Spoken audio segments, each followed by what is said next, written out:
നമസ്കാരം, കർമ്മ ന്യൂസിലേക്ക് സ്വാഗതം. ഗാസയിൽ ഇസ്രായേലി സേനയുടെ സംഹാര താണ്ഡവം. ഗാസയുടെ വിവിധ പ്രദേശങ്ങളിൽ, പ്രത്യേകിച്ച് മധ്യ ഗാസ, ഖാൻ യൂനിസ്, ജബാലി അടക്കമുള്ള പ്രദേശങ്ങളിൽ ഇസ്രായേലി സേനയുടെ കനത്ത വ്യോമാക്രമണവും ബോംബിങ്ങും തുടരുകയാണ് എന്ന വാർത്തകൾ പുറത്തു വരികയാണ്. ഹമാസിൻ്റെ ശക്തി കേന്ദ്രങ്ങളെന്ന് കരുതപ്പെട്ടിരുന്ന മധ്യ ഗാസയുടെ ഖാൻ യൂനിസിന് സമീപമുള്ള പ്രദേശങ്ങളിലെ ഭൂഗർഭ തുരങ്കങ്ങൾ തകർക്കുന്ന ബ്രഹ്മാണ്ഡ സ്ഫോടനങ്ങൾ നടന്നു എന്നുള്ള വിവരങ്ങളും പുറത്തു വരുന്നു. കഴിഞ്ഞ ദിവസങ്ങളിൽ റിപ്പോർട്ട് ചെയ്യപ്പെട്ട പോലെ കിലോമീറ്ററുകൾ നീളുന്ന ഹമാസിൻ്റെ ഗാസ മെട്രോ, അതായത് ഭൂമിക്കടിയിലുള്ള ഹമാസിൻ്റെ തുരങ്ക ശൃംഖലകൾ, ആ തുരങ്ക ശൃംഖലകളെ പൂർണ്ണമായും തകർത്തു തരിപ്പണമാക്കുന്ന നടപടിയാണിപ്പോൾ ഇസ്രായേലി സേനയുടെ ഭാഗത്തു നിന്ന് പുരോഗമിക്കുന്നത്. അതിൻ്റെ ഭാഗമായുള്ള വമ്പൻ ആക്രമണം കഴിഞ്ഞ ദിവസം മധ്യ ഗാസയിലും ഖാൻ യൂനിസിലും അടക്കം നടത്തി എന്നുള്ള വിവരങ്ങൾ പുറത്തു വരുന്നു. ഖാൻ യൂനിസിന് സമീപമുള്ള ഏറ്റവും പ്രധാനപ്പെട്ട, ഏറ്റവും ദൈർഘ്യമുള്ള ഹമാസിൻ്റെ തുരങ്ക ശൃംഖലയെ പൂർണ്ണമായും ഇസ്രായേലി സേന തകർത്തു എന്നുള്ള വാർത്തകളാണ് പുറത്തു വരുന്നത്.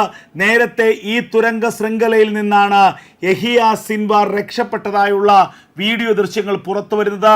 യഹിയ സിൻവാർ ഈ സമയം ഈ തുരങ്ക ശൃംഖലയിൽ ഉണ്ടായിരുന്നുവെന്നും യഹിയ സിൻവാർ നിരവധി ഹമാസിൻ്റെ ഭീകരവാദി നേതാക്കൾക്കൊപ്പം അവിടെ ഒരു യോഗത്തിൽ പങ്കെടുക്കുക, അല്ലെങ്കിൽ അവിടെ കൂടിയാലോചനയിൽ പങ്കെടുത്തുകൊണ്ടിരിക്കുകയായിരുന്നു എന്നുമുള്ള വിവരങ്ങളാണ് ഇപ്പോൾ പുറത്തു വരുന്നത്.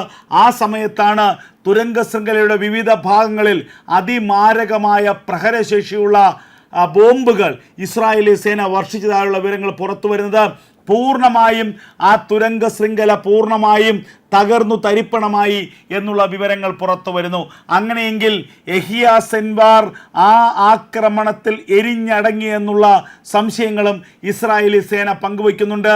എന്നാൽ ഇക്കാര്യത്തിൽ ഒരു സ്ഥിരീകരണം ഇതുവരെ പുറത്തു വന്നിട്ടില്ല. ഇക്കാര്യത്തിൽ ഹമാസിൻ്റെ ഭാഗത്തു നിന്നോ പാലസ്തീൻ ഭരണകൂടത്തിൻ്റെ ഭാഗത്തു നിന്നോ ഒരു മറുപടി ഇതുവരെ ഉണ്ടായിട്ടില്ല. എന്തായാലും ഗാസയിലെ ഹമാസിൻ്റെ ശക്തി കേന്ദ്രങ്ങളെ തച്ചു തകർക്കുന്ന രീതിയിലുള്ള ഒരാക്രമണമാണ് കഴിഞ്ഞ മണിക്കൂറുകളിൽ ഖാൻ യൂനിസിന് സമീപമുള്ള പ്രദേശങ്ങളിൽ ഇസ്രായേലി സേന നടത്തിയത് എന്നുള്ള വിവരമാണ് പുറത്തു വരുന്നത്. വമ്പൻ ആക്രമണം. ഖാൻ യൂനിസിന് സമീപത്തെ പ്രദേശങ്ങളിൽ നിന്ന് 75,000 ആളുകളെ കഴിഞ്ഞ ദിവസങ്ങളിൽ ഇസ്രായേലി സേന കുടിയൊഴിപ്പിച്ചിരുന്നു. ഖാൻ യൂനിസിന് സമീപമുള്ള ഏകദേശം 10-16 കിലോമീറ്റർ ചുറ്റളവുള്ള പ്രദേശത്താണ് ഹമാസിൻ്റെ അവശേഷിക്കുന്ന ഭീകരവാദി നേതാക്കൾ തമ്പടിച്ചിരിക്കുന്നതെന്ന കൃത്യമായ വിവരത്തിൻ്റെ അടിസ്ഥാനത്തിലാണ് ആ പ്രദേശത്ത് നിന്ന് അഭയാർത്ഥികളെ പൂർണ്ണമായും ഒഴിപ്പിക്കാനുള്ള വമ്പൻ ഓപ്പറേഷൻ ഇസ്രായേലി സേന ആരംഭിച്ചത്. അതിനു പിന്നാലെയാണ് കഴിഞ്ഞ മണിക്കൂറുകൾ നീണ്ടുനിന്ന വ്യോമാക്രമണവും ബോംബാക്രമണവും ഖാൻ യൂനിസിന് സമീപം നടത്തിയത് എന്നുള്ള വിവരമാണ് പുറത്തു വരുന്നത്. ഏറ്റവും പ്രധാനമായി സ്ഥിരീകരിക്കാവുന്ന ചില വിവരങ്ങൾ വരുന്നത് അൽ ജസീറ അടക്കമുള്ള മാധ്യമങ്ങളുടെ ഭാഗത്തു നിന്നാണ്. എന്നാൽ അറബ് അനുകൂല മാധ്യമമായ അൽ ജസീറ ഒരിക്കലും ഒരു അറബ് വിരുദ്ധമായ അല്ലെങ്കിൽ ഇസ്ലാമിക വിരുദ്ധമായ വാർത്ത നൽകില്ലെങ്കിൽ കൂടി ഖാൻ യൂനിസിന് സമീപം മണിക്കൂറുകൾ നീണ്ടുനിന്ന കനത്ത വ്യോമാക്രമണവും ബോംബ് വർഷവും ഉണ്ടായി എന്ന വാർത്ത അൽ ജസീറ സ്ഥിരീകരിക്കുന്നുണ്ട്. അതുപോലെ ടൈംസ് ഓഫ് ഇസ്രായേൽ അടക്കമുള്ള മാധ്യമങ്ങൾ ഇത് സംബന്ധിച്ച വാർത്തകൾ നൽകുന്നുണ്ട്.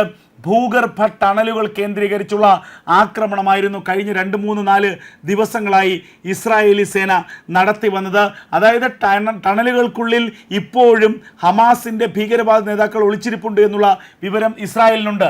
ആ ഭീകരവാദ നേതാക്കളെ ഏതെങ്കിലും തരത്തിൽ പുറത്തു കടന്നാൽ സ്വാഭാവികമായി ഇസ്രായേലി സേനയുടെ ആക്രമണത്തിൽ കൊല്ലപ്പെടും.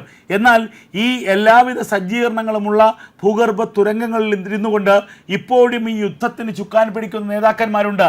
അതുകൊണ്ട് തന്നെയാണ് ഇനി അവശേഷിക്കുന്ന ഗാസ മെട്രോയുടെ, അതായത് ഈ യുദ്ധം ആരംഭിക്കുമ്പോൾ ഞാൻ നേരത്തെ പലതവണ സൂചിപ്പിച്ചിരുന്നത് പോലെ ഈ യുദ്ധം ആരംഭിക്കുമ്പോൾ ഹമാസിൻ്റെ ഏറ്റവും വലിയ ശക്തി എന്ന് ഹമാസ് അഹങ്കരിച്ചിരുന്നത് ഈ ഗാസ മെട്രോയെ കുറിച്ചാണ്. അതായത് കഴിഞ്ഞ 20 വർഷക്കാലത്തെ ഹമാസിൻ്റെ ശ്രമഫലമായി അവരുടെ കൃത്യമായ പണിയെടുക്കലിൻ്റെ ഭാഗമായി ഉണ്ടാക്കിയെടുത്ത കവചിതമായ, അതായത് ലോഹ കവചിതമായിട്ടുള്ള ഒരു ഭൂഗർഭ തുരങ്കങ്ങൾ, കിലോമീറ്ററുകൾ നീളുന്ന തുരങ്കങ്ങൾ, വാഹനങ്ങൾ പോലും കൊണ്ടുപോകാൻ ഉപയോഗിക്കാൻ കഴിയുന്ന തരത്തിലുള്ള തുരങ്കങ്ങൾ, ആധുനിക രീതിയിൽ സജ്ജീകരിച്ച ടോയ്ലറ്റുകളടക്കമുള്ള മുറികളടക്കം സജ്ജീകരിച്ചിട്ടുള്ള തുരങ്കങ്ങൾ. ഈ തുരങ്കങ്ങളിലാണ് കഴിഞ്ഞ എത്രയോ കാലങ്ങളായി ഹമാസിൻ്റെ നേതാക്കന്മാർ സുരക്ഷിതമായി സുഭിക്ഷമായി ജീവിച്ചിരുന്നത്. ഈ തുരങ്കങ്ങളിലെ പ്രധാനപ്പെട്ട ബേസ് ക്യാമ്പുകൾ നിലനിന്നിരുന്നത് ആശുപത്രികൾക്ക് താഴെയും അതുപോലെ വിദ്യാലയങ്ങൾക്ക് താഴെയും അതുപോലെ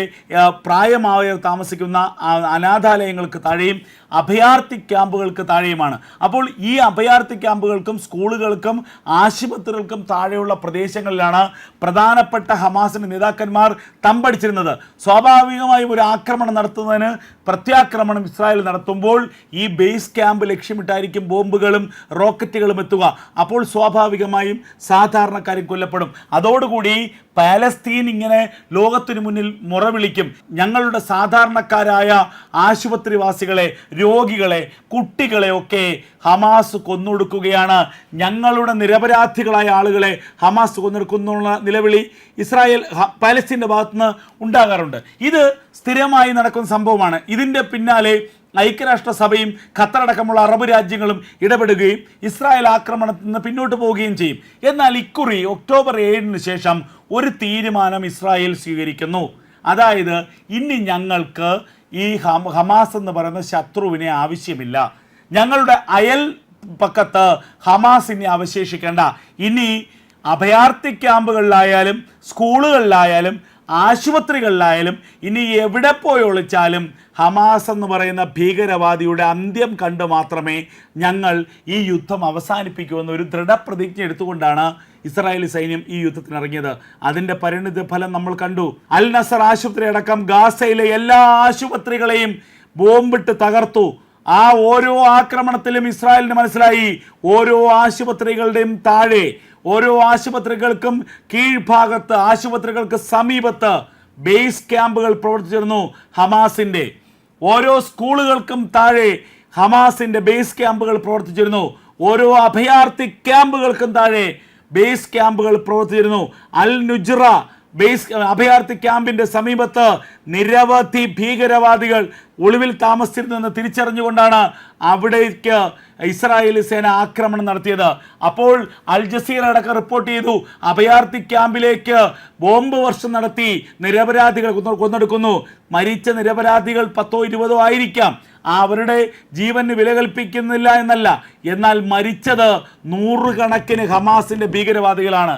അപ്പോൾ എപ്പോഴും പാലസ്തീൻ ജനതയെ മറയാക്കിക്കൊണ്ട്, പാലസ്തീനിലെ സാധാരണക്കാരെ മനുഷ്യ കവചമാക്കിക്കൊണ്ട് തീവ്രവാദം നടത്തുന്ന ഹമാസിനെതിരെയുള്ള പോരാട്ടം ശക്തമാക്കുകയാണ് ഇസ്രായേലി സേന. എത്രയും വേഗം ഭൂമുഖത്ത് നിന്ന് ഹമാസ് എന്ന ഭീകര സംഘടനയെ തുടച്ചു നീക്കാനുള്ള വമ്പൻ നീക്കത്തിലാണ് അവർ. ആ വലിയ ഓപ്പറേഷൻ അതിൻ്റെ അവസാന ഘട്ടത്തിലേക്ക് കടക്കുന്നു എന്നുള്ള വാർത്തകളാണ് ഗാസയിൽ നിന്ന് പുറത്തു വരുന്നത്. ഗാസയിലെ ഹമാസിൻ്റെ സാന്നിധ്യം പൂർണ്ണമായും ഇല്ലാതാക്കുകയും ഗാസയെ ഹമാസ് മുക്തമാക്കുകയും ചെയ്യുക എന്ന പ്രഖ്യാപിത ലക്ഷ്യത്തിലേക്ക് അടുത്തുകൊണ്ടിരിക്കുകയാണ് ഇസ്രായേൽ. ഇസ്മായിൽ ഹനിയെ തീർത്തു. അതുപോലെ തന്നെ മറ്റൊരു പ്രധാനപ്പെട്ട നേതാവായ സമീർ അൽ ഹസനെ കഴിഞ്ഞ ദിവസം തീർത്തു. അതുപോലെ ഹിസ്ബുള്ളയുടെ പ്രധാനപ്പെട്ട കമാൻഡർ ചീഫുമാരെ തീർത്തു. ഇനി യഹിയ സിൻവാറാണ് ബാക്കിയുള്ളത് എന്ന് കഴിഞ്ഞ ദിവസങ്ങളിൽ മൊസാദ് പ്രഖ്യാപിച്ചിരുന്നു. ആ യഹിയ സിൻവാർ തീർന്നു എന്നുള്ള ചില അഭ്യൂഹങ്ങൾ പുറത്തേക്ക് വരികയാണ്. ബങ്കറുകളിൽ നടത്തിയ വമ്പൻ സ്ഫോടനങ്ങളിൽ യഹിയ സിൻവാർ അടക്കം ഹമാസിൻ്റെ ഭീകരവാദി നേതാക്കൾ കൊല്ലപ്പെട്ടു എന്നുള്ള ചില സൂചനകൾ പുറത്തേക്ക് വരുന്നു എന്നുള്ളതാണ് അന്താരാഷ്ട്ര തലത്തിൽ പുറത്തു വരുന്ന ഏറ്റവും പ്രധാനപ്പെട്ട വാർത്താ തലക്കെട്ടുകൾ.